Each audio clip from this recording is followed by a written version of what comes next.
Hello, beautiful people of the internet. How are you doing today? My name is Jackie and welcome back to my YouTube channel.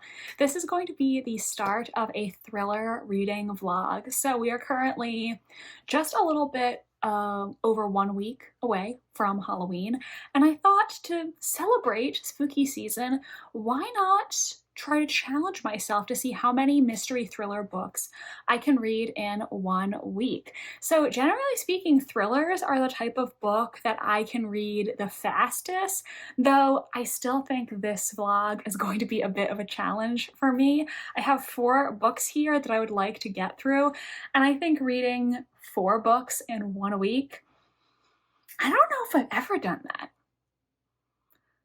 Maybe I have, but if I did, yeah, it's a rare occurrence. Whatever happens this week leading up to Halloween, I'm gonna try to read as much as I can and, pick up the pace a little bit. I had 2 very slumpy reading months in September and August, so I'm hoping to finally turn things around, and the month has been going well so far, so let's see. Can I potentially have a personal best reading week of all time? Let's therefore provide a brief overview of the books that I am planning to read. First, I have Hostage by Clare Mackintosh. I have read several Clare Mackintosh books before, and I've liked some of them just been okay, so we'll see what I think about this one. This involves a hostage situation on an airplane. I'm also going to read Then She Was Gone by Lisa Jewell, which I've seen a lot of rave reviews for, as well as a couple people commented when I had this on my TBR that it didn't do it for them personally. I also already have a theory about how this book is going to go just based on the plot description, because the plot description revealed some timeline information I didn't know, and now I think I have an idea of where the story is going to go, but we'll see. I'm definitely going to get to this one. I also have The Golden Couple by Greer, Hendricks, and Sarah Pekkanen. It's been a long time since I read one of their books, so about time that I read this one.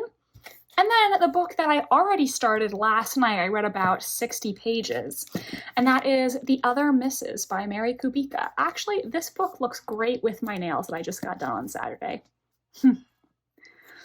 That was not on purpose. Since this is going to be the first book I'm reading for the vlog, I will give you a more in-depth plot summary. I read, I think, like 60, 70 pages last night. This is the longest out of all the books, so I wanted to get a bit of a head start just to give myself the best chance for success. This book is a sort of domestic thriller, and it's told in multiple perspectives. At the beginning of the book, we meet Sadie, who is a doctor with 2 sons. Her and her husband, Will, have just moved to Maine. They have attained custody of Will's niece, who is sort of a moody teenager named Imogen, and the 2 of them moved to Maine to take care of her. Then, shortly after they move, a neighbor named Morgan is found murdered in her home. Morgan actually never makes an appearance on the page, at least as far as I've read. We just find out, oh my god, Morgan died. And I was like, oh, we never met this woman. But she's dead now, I guess. Anyways. So it seems like the murder of Morgan will be the main mystery in the Sadie chapters.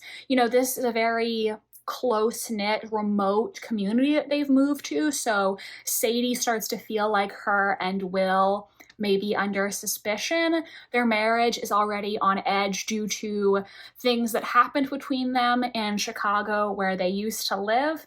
The other perspectives we follow are Camille and Mouse. Camille was a former roommate of Sadie's, we find out, who was romantically involved with Will before Sadie was. And then Mouse is a little girl. Mouse is obviously her nickname. And based on the narrative, it's leading us to believe that Mouse is Morgan's stepdaughter. However, that is just what the narrative is leading us to believe. We don't know for a fact that she actually is the stepdaughter. There might be a plot twist where we find out Mouse is someone else. That's clearly the way that Mary Kubica is leading the reader at this point, but you know, I don't know. This is a thriller, so she could be trying to lead me in one direction and then reveal, oh, got you. You thought Mouse was a stepdaughter. It's not. So that is the basic premise of what I've read so far, and I don't have a lot of thoughts. I feel like the pages that I read were definitely ominous, and they were dropping a lot of hints about things to come, but nothing really like very exciting happened yet, you know? It was kind of just a lot of ominous buildup, and we'll see how things go. This is the longest of the 4 books, so I'm going to try to knock this one out first to give myself the best chance to read the other 3. And that is where we are at so far with the how many thrillers can I read in 1 week challenge. I will update you again when I have some more thoughts about the other misses to share. And that's going to be it for now, so I will talk to you soon. Do you see this? Girl, you better not rip my curtain out. No. Listen, you're cute, but you're bad. Drizzle! All right, I am on page 304 of The Other Misses by Mary Kubica. 2 things.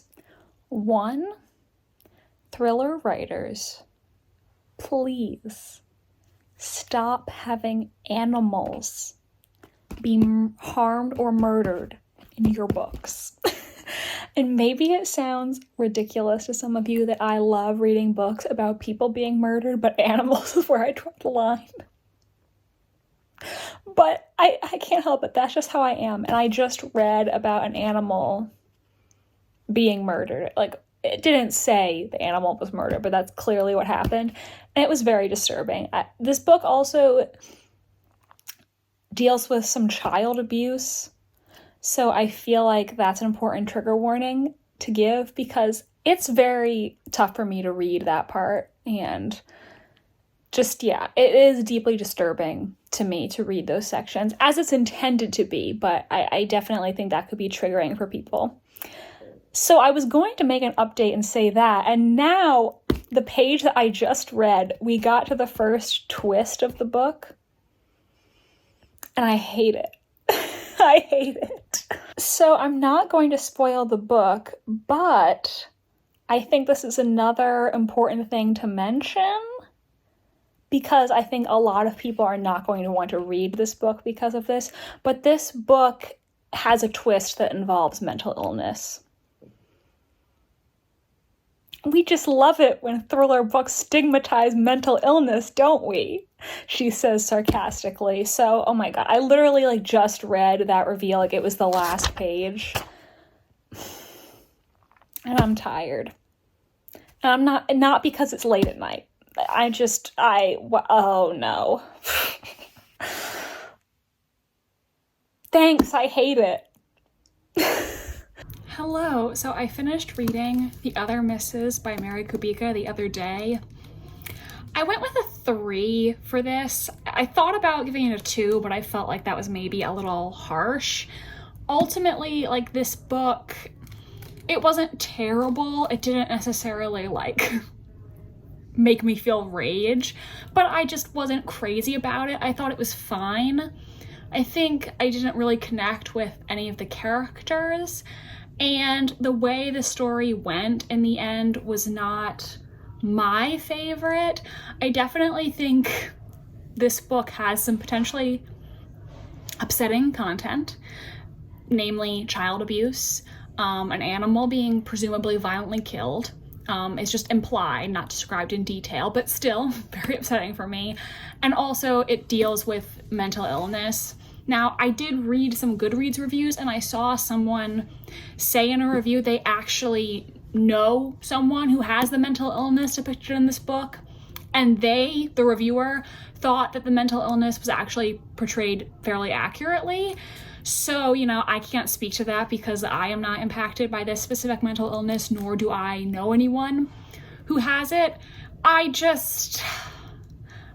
feel like a lot of thrillers include mental illness and have characters with mental illness commit violent acts, and personally, I think not only is that a tired trope, but it's potentially stigmatizing because studies have shown that a majority of people with mental illness are not violent. And I just didn't love the way the story went in that regard. So I gave it a 3. Like, this book, it didn't really greatly upset me, but wasn't really a standout for me either. I think it's a very like classic run-of-the-mill domestic thriller. I also would have liked it if we could have like actually met the woman who was murdered, because I personally, I feel like it's a little hard to, you know, care if I don't like it, because she as a character means nothing to me, right? And I wish like we could have actually like known more about what she was as a person. Like, I feel like I have no concept of her personality, the woman who was murdered. So this was a 3 for me. Not like outrageously offensive, but not memorable in my opinion. Now I'm moving on to Then She Was Gone by Lisa Jewell. I've read several Lisa Jewell books before, and I've heard good things about this one. However, I said in my TBR video that I actually have a theory about where this book is going to go based solely on the Goodreads plot description. Before I go into that, I'll say that the premise of this book is about a woman whose daughter disappeared. And now, years after her daughter's disappearance, she starts dating a man who has a daughter that looks uncannily similar to her missing daughter. So that's the basic premise. And now I will go into the theory that I came up with before I even read a single page of this book. I'm going to put potential spoilers on the screen because obviously this could end up being the actual solution. I don't know. So if you want to not hear it, you know, skip ahead. I'll put spoilers on the screen and a potential timestamp for when I'm going to stop talking about my theory. So when I heard people review this book, I assumed that the main character, Laurel, had a daughter who disappeared as a child. And so this little girl is like about the same age as her missing daughter. You follow me? That's the assumption that I made. However, when I filmed my TBR video, and I read the Goodreads plot description, the plot description actually gives a more concrete timeline. So Ellie, the daughter, disappears when she is 15. The main events of this book are set 9 years later. So she would now be, 10 years later. So she would now be 25. And Poppy, the girl who looks remarkably like Ellie, is 9. So that means Poppy was born after Ellie went missing, when Ellie would have been 16 years of age. So Poppy is Ellie's daughter, right? It seems really obvious based on the timetable. I don't know if that's right, but when you actually explain the time frame like that, that seems like obviously where the story's gonna go. I literally thought this as soon as I read the Goodreads plot description. I hadn't read a single page yet, and I was like, oh, so that's her daughter. Like, if that's the twist, I'm gonna be like, that was the most obvious twist ever. So my theory, based on nothing at all, is that Poppy is going to be Ellie's daughter. And I think this guy that the main character Laurel starts dating, he's probably like holding Ellie hostage in his basement, sexually abusing her, like a Elizabeth Smart or like JC Dugard situation. That's what I think is going on. And if that's actually the reveal, I'm gonna be unhappy because that would be incredibly obvious. Like, I guess the endings to murder mysteries and thrillers a lot, but I don't know if I've ever guessed the ending before I even start reading the book. So if that happens here, I'm gonna be pissed. I don't know, we'll see, but that is my theory. I know some people said they wanted to hear it, and we'll see what happens. You know, I have moderately enjoyed or quite enjoyed the other Lisa Jewell books that I've read, so hopefully this one's good. We'll see. I will provide some updates when I have more to share. So I'm like 50% of the way through the book and it's going pretty much exactly how I predicted it was gonna go. Like slightly different because I think the actual circumstances of the disappearance seem to have been slightly different. But like, yeah, the whole main mystery, like why does Poppy look like Ellie? Like that, I pegged that before I even read a single page of the book. I'm so upset. Like, you should not be able to pick up a mystery thriller and predict where it's gonna go before you've read a single page. I think that's a personal best for me, and I'm really good at predicting mystery thriller twists, but I'm kind of like not understanding how anyone gave this 5 stars because it is possibly like the most obvious reveal that I've ever read. Like, you should not be able to predict the twist of the book before you start reading the book. Like, that's not good. It's not good. I also like, okay, I guess this is a spoiler. So spoilers is talking about my theory. Does Lisa Jewell have like some obsession with teen pregnancy? Because this involves teen pregnancy. The night she disappeared, teen pregnancy. And I believe the family upstairs also involved teen pregnancy. Maybe she wasn't a teen, I don't remember, but definitely like a young woman, teenager, or young adult getting pregnant. So like, why does Lisa keep putting this in her books? Like, what's the story there? Because this is like the 3rd time and it's getting to be a bit much. I honestly think I'm just gonna put this book down and I'll come back and finish it if I have time, but it's not good. I'm not liking it, and I still have 2 other books that I want to read before the end of this vlog. I don't know if I'm gonna be able to get them both done by the end of the day on Monday, but I will try. I might have to finish up on Tuesday to get them all read. So this is not an official DNF, but I might DNF it if I run out of time. I'm so disappointed by this. Like, and I've liked other Lisa Jewell books, but this one is not good. I don't like it. And it has a really high rating and lots of 5-star reviews, and I honestly don't get I don't get it. Yeah. I mean, not like horribly written, but just I'm so upset that I was able to predict exactly where the story was going before I read any of it. Like, I mean, I shouldn't say exactly because some of the details were different, but I got the main points before I read a single page.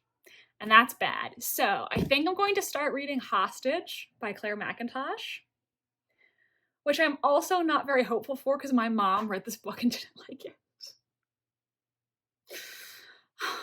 I hope that during this vlog I can actually read one book that I actually like, because I feel like it's just going to be a lot of 2s and 3s and you're all going to think that I'm a horrible witch. Let's keep our fingers crossed that I can read a good book. A book that I like. Hello all, I just finished filming my November Scrabble TBR game. We'll link that in the card. It should be out before this video, so go watch it if you haven't yet. And now I'm going to give my first update on Hostage by Clare Mackintosh.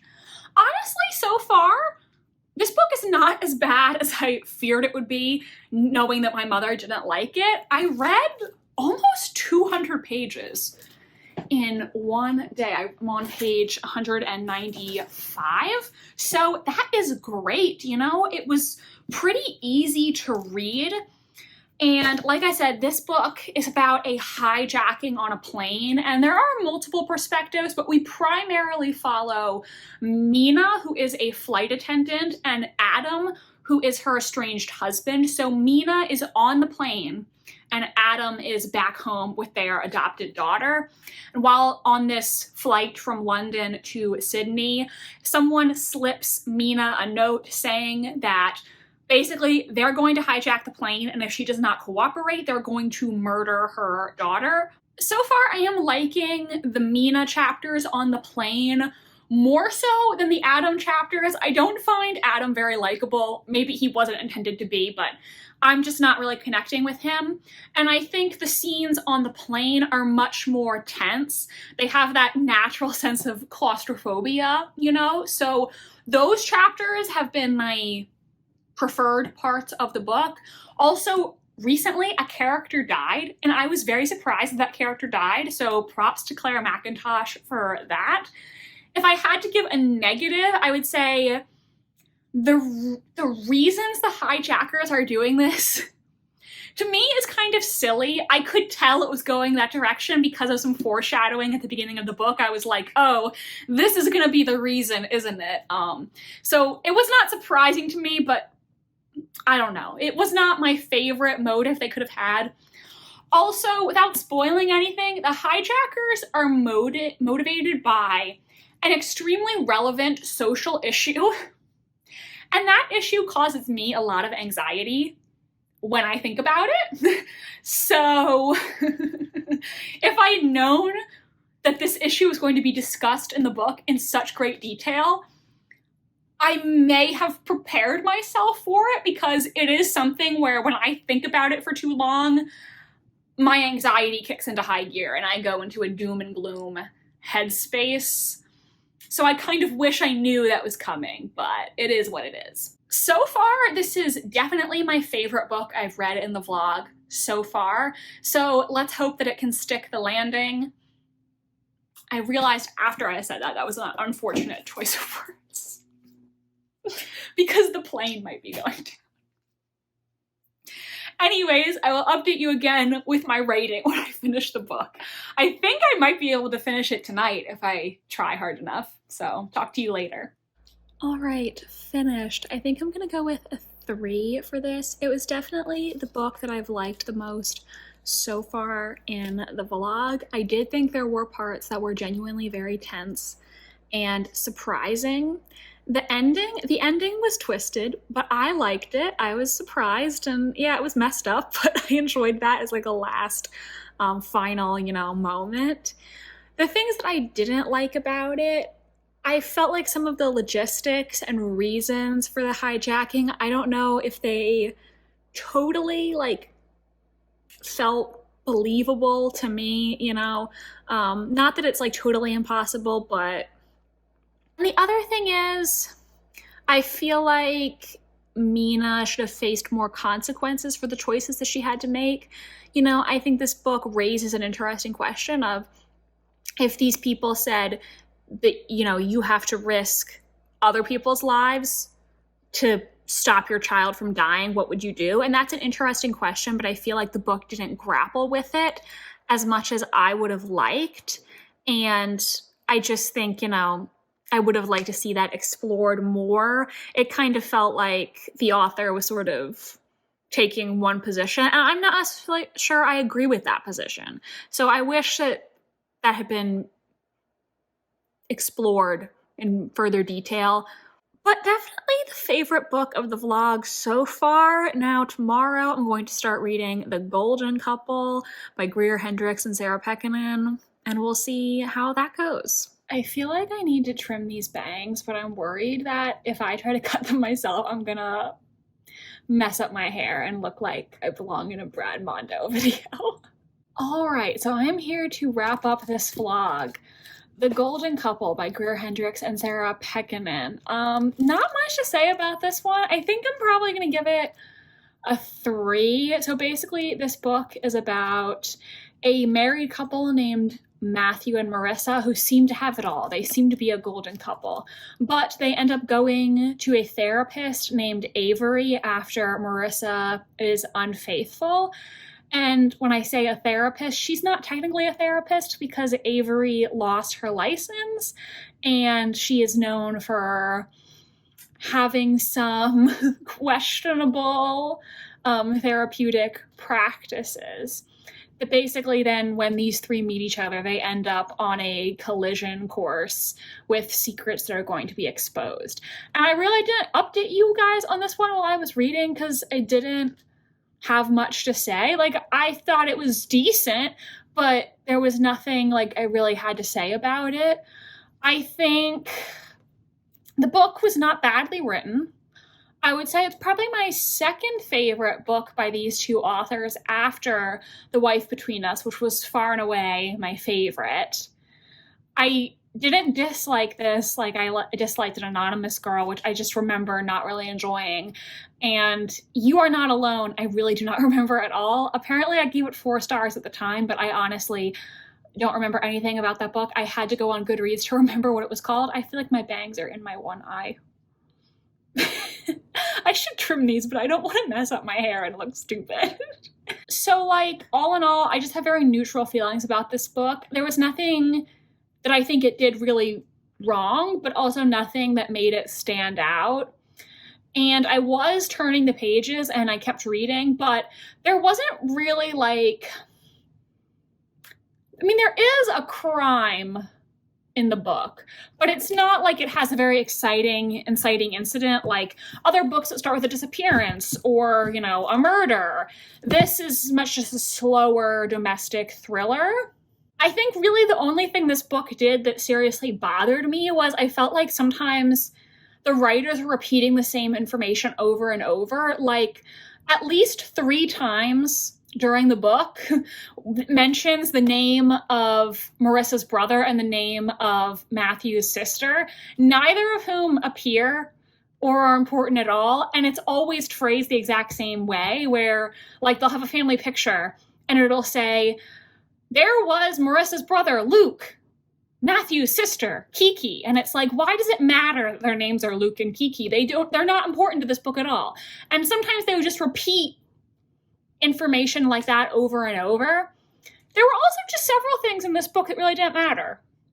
So it definitely wasn't like actively bad, but it also wasn't a standout. And that's why I haven't really said much about it, because I don't really have anything major to say about it. Like, it was decent. I think I'll probably give it a 3. Does anyone even know if these two are still writing together? Because I saw that Sarah Pekkanen came out with a book on her own, but I don't think Greer Hendricks has anything on the horizon. So does anybody know, like, is there tea here? Did the two of them have a book breakup, or are they going to write another book together? I would like to know. If anybody knows that, let me know in the comments.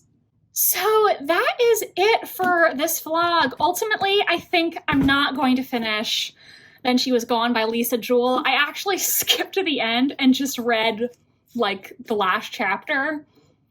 And yeah, I did not like this one. It was extremely predictable and I just did not vibe with it at all. So I'm going to the library tomorrow. I'm going to return it. If I had to rank all the books that I read, I would rank them like this. I think Hostage was my favorite, then The Golden Couple, then The Other Misses, and Then She Was Gone, which I DNF'd. I'm sorry to everyone who gave that 5 stars. I didn't get the hype on that one. I'm sorry. So that is the end of this thriller reading vlog. I hope you enjoyed, even though I was kind of a Debbie Downer in this video. I mean, I had 3 stars and 1 DNF, so it's not absolutely terrible. You know, I didn't have any 1 or 2 stars, so it could have been a lot worse. I just wish I could have had a 4 or 5 star read. If you have any thrillers that you've been loving recently that you want to recommend to me, do let me know in the comment section. I would love a good mystery thriller book recommendation.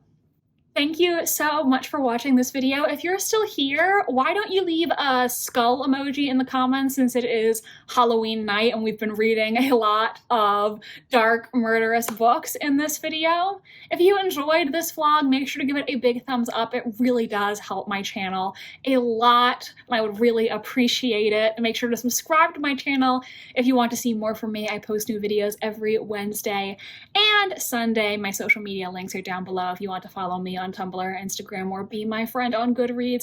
Thank you so much for being here today, and I hope you have a lovely rest of your day. I will see you in the next video. Until then, goodbye.